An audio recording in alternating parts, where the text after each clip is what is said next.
हमारे पास प्रश्न है, बिंदु ए के निर्देशांक ज्ञात कीजिए जहां ए बी एक वृत्त का व्यास है जिसका केंद्र 2, -3 है तथा बी के निर्देशांक 1, 4 है।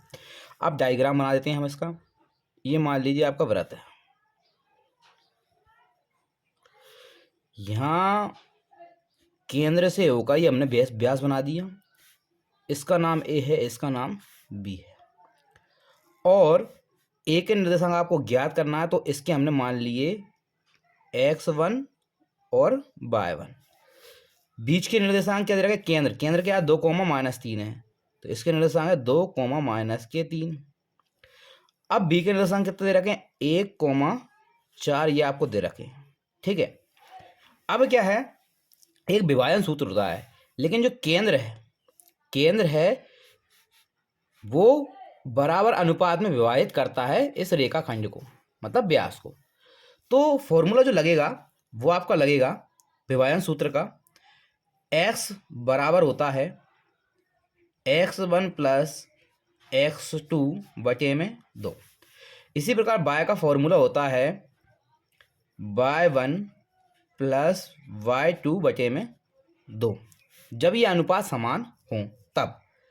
अब आपको क्या रखना है, ये आपको पता लगाना है कि भाई x1 तो आपने मान लिया, x2 क्या है और x क्या है। तो जो बीच का जो केंद्र होता है या बीच में जो मध्य बिंदु होता है उसको हम x और y मानते हैं, और जो दूसरा बिंदु होता है इसको हम x2 और y2 मानते हैं। अब क्या है, वैल्यू आपको रख देना है।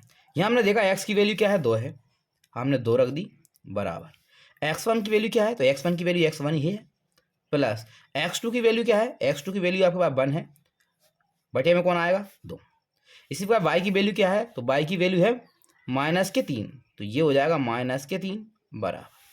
y1 की वैल्यू कुछ नहीं है, वही है, y1 रख दी, प्लस y2 की वैल्यू क्या है? 4 है, यहाँ लिख दिया 4, बटे क्या आ जाएगा? 2 आ जाएगा। सॉल्व कर लेते हैं। 2 का गुणा 2 में हुआ कितना हो गया? 4 बराबर ये आ जाएगा आपका x1 + 1, 3 का गुणा 2 में हुआ तो 3 दूनी कितने होगा? 6, वो भी किसके आएंगे? माइनस के, बराबर y1 + 4। अब ये क्या है? 1 इधर चला जाएगा, तो ये हो जाएगा 4 - 1 बराबर x1, और कॉमा ये 4 इधर जाकर चला जाएगा, क्या हो जाएगा? -10 हो जाएगा, बराबर क्या बचेगा? y1।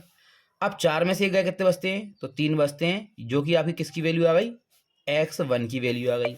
इसी प्रकार ये आपका 4 आएगा यहाँ पे, 6 और 4 कितने हो गए? तो ये हो गए आपके -10, बराबर क्या हो गया? y1। तो आपकी y1 की वैल्यू क्या आ गई? -10। अब हम क्या लिखेंगे? तो उसने बोला है बिंदु ए के निर्देशांक, तो लिख देंगे हम, अतः बिंदु ए के निर्देशांक क्या माना था हमने? x1 और y1 माना था। तो x1 की वैल्यू कितनी है? 3, y1 की वैल्यू कितनी है? -10। ठीक है, यही क्या हो जाएगा? इसका आंसर हो जाएगा कि बिंदु ए के निर्देशांक 3, -10 है। अगर आपको हमारी वीडियो अच्छी लगी हो तो हमारे चैनल को सब्सक्राइब कर दीजिए, लाइक कर दीजिए और शेयर कर दीजिए।